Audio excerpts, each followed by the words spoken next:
Okay, today we're going to look at setting up an audience in your Meta Ads account. So you're going to go to adsmanager.facebook.com. Then we're going to come over to the left-hand side and click Audiences. Now, you'll notice I've got a bunch of custom audiences already created. Just ignore them. We're going to go for fresh. Create an audience and a custom audience is what we want.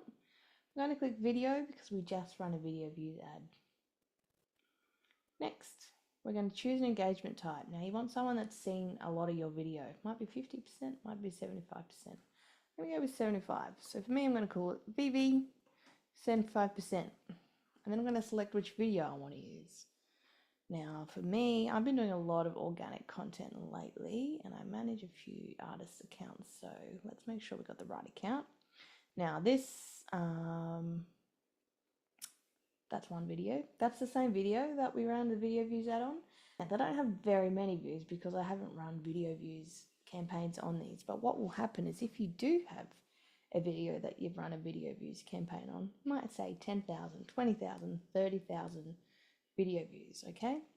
I'll give you an example. If I go back to one of my old campaigns, a gig I did with Hussy Hicks, you'll see there's a bigger number here, 22,000. That's even better. But there's lots of different options, okay? You might go to video ID. You have to go and collect the video ID, which is a little bit convoluted. So don't pick that one yet. Just go through and find the video that you want. For me, these are all live performance videos, so I'm going to pick them all. And so this is going to create a custom audience for anyone who has watched more than 75% of those videos. That's someone who's interested in what I'm doing. And that's it.